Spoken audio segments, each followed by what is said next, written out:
হাঁসের মাংস ভুনার জনপ্রিয়তা সবসময় ছিল, তবে এখন দিন দিন হাঁসের মাংস ভুনার জনপ্রিয়তা আরও বেড়ে গিয়েছে। বিশেষ করে স্ট্রিট ফুডের মধ্যে হাঁসের মাংস ভুনার জনপ্রিয়তা তো এখন অনেক বেশি দেখা যাচ্ছে। আর তারা সিক্রেট কিছু মশলা ইউজ করে, এই কারণে হাঁসের মাংস ভুনাটা এত বেশি মজা লাগে।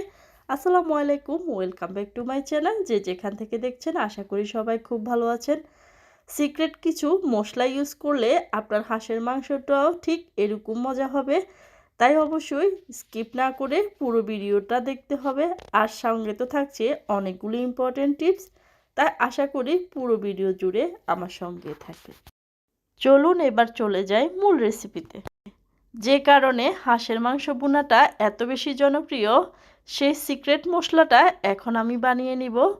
প্রথমে আমি নিয়ে নিচ্ছি 2 চা চামচ জিরার গুঁড়া, 2 চা চামচ ধনিয়া গুঁড়া, 2 চা চামচ হলুদের গুঁড়া, 2 চা চামচ মরিচের গুঁড়া, 2 চা চামচ কাশ্মীরি লঙ্কা গুঁড়া এবং 1 চা চামচ কারি পাউডার, 1 চা চামচ গরম মশলা। এখন ভালো করে কিন্তু মশলাগুলোকে মিক্স করে নিতে হবে, যাতে সবগুলো মশলা ভালোভাবে মিশে যায়। এখন দিয়ে দিচ্ছি 3 চা চামচ লবণ। লবণটাকেও ভালো করে মশলার সাথে মিশিয়ে নিতে হবে। মিশানো হয়ে গেলে এবার দিয়ে দিব আদা বাটা, রসুন বাটা। আদা রসুন বাটাটা পরে দেওয়ার কারণ হচ্ছে, আপনারা যদি আদা রসুন বাটাটা আগে দিয়ে দিতেন তাহলে মশলাটা ভালো করে মিশানো যেত না। 2 টেবিল চামচ আদা বাটা এবং 2 টেবিল চামচ রসুন বাটা। এখানে আপনাদের সাথে একটা টিপ শেয়ার করি, মশলার পরিমাপটা অবশ্যই সঠিক রাখতে হবে, না হলে কিন্তু পারফেক্ট টেস্টটা পাবেন না।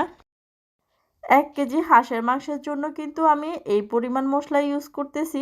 আপনারাও ঠিক সেমভাবে যতটুকু মাংস ব্যবহার করবেন সেই অনুযায়ী মশলা দেওয়ার চেষ্টা করবেন।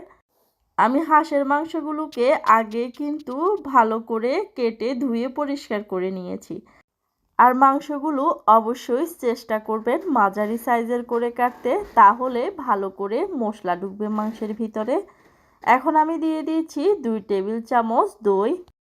দই ব্যবহার করলে হাঁসের মাংসটা অনেক বেশি সফট করে আর মাংসটা খেতে অনেক বেশি টেস্ট লাগে। এখন মশলাগুলো দিয়ে দিচ্ছি। মশলাগুলো দিয়ে কিন্তু ভালো করে মাংসগুলোকে মেখে নিতে হবে। ম্যারিনেশনের জন্য দিয়ে দিচ্ছি আধা কাপ অলিভ অয়েল। আপনারা চাইলে রেগুলার রান্নার তেলও ব্যবহার করতে পারেন। দিয়ে দিব 1 কাপ পেঁয়াজ কুচি। দিয়ে দিচ্ছি 1 চা চামচ হট সস, যেটার কারণে এই মাংসের টেস্ট অনেক গুণ বেড়ে যাবে। বাসায় যদি হট সস না থাকে তাহলে শুকনা মরিচ দিয়ে এরকম জাল সস বানিয়ে নিতে পারেন। এখানে দিয়ে দিয়েছি 2 টেবিল চামচ পেঁয়াজ কুচি। পেঁয়াজ কুচিগুলোকে কিন্তু হালকা বাদামি কালার করে ভেজে নিতে হবে। তার মধ্যে দিয়ে দিয়েছি আধা চা চামচ গোটা জিরা, 3টা বড় সাইজের দারুচিনি স্টিক, 3টা তেজপাতা, 4-5টা লং, 6-7টা গোটা গোলমরিচ এবং 5-6টা এলাচ। এবার তেলের মধ্যে মশলাগুলোকে ভালো করে ভেজে নিতে হবে। কিভাবে বুঝবেন যে মশলাটা ভালো করে ভাজা হয়েছে? যখন দেখবেন যে তেলের মধ্যে থেকে খুব সুন্দর একটা গরম মশলার ফ্লেভার বের হবে, তখন বুঝতে হবে মশলাগুলো ভাজা হয়ে গিয়েছে।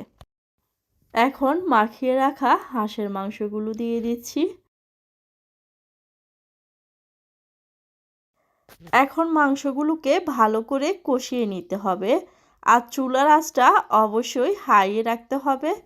কিছুক্ষণ কষানোর পরে ঠিক যখন দেখবেন এভাবে ঝোল শুকিয়ে তেল উপরের দিকে দেখা যাচ্ছে, তখন দিয়ে দিব পরিমাণ মতো পানি। যেহেতু হাঁসের মাংস সিদ্ধ হতে বেশি সময় লাগবে, এজন্য আমি এখানে 4.5 কাপ পরিমাণ পানি দিয়েছি।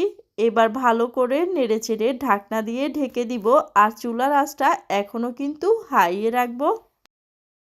আধা ঘন্টা জাল করার পর যখন দেখবেন যে ঝোল এরকম শুকিয়ে এসেছে, তখন আবারও ঢাকনা দিয়ে ঢেকে রেখে দিতে হবে মাংসটা ভালো করে সিদ্ধ হওয়া পর্যন্ত। আর চুলার আঁচটা অবশ্যই মিডিয়াম টু লো এর মাঝামাঝি রাখতে হবে। এইভাবে স্লো হিটে রান্না করে নিলে কিন্তু মাংসগুলো সিদ্ধ হয়ে যাবে। আর দেখুন কালারটা দেখে কিন্তু বোঝা যাচ্ছে যে এই মাংসগুলো কত বেশি মজা হয়েছে। এভাবে আপনারাও একবার বাসায় ট্রাই করে দেখবেন।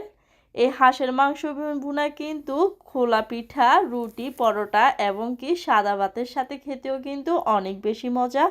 আর কারা কারা এভাবে হাঁসের মাংস ভুনা খেতে পছন্দ করেন অবশ্যই কমেন্ট করে জানাবেন।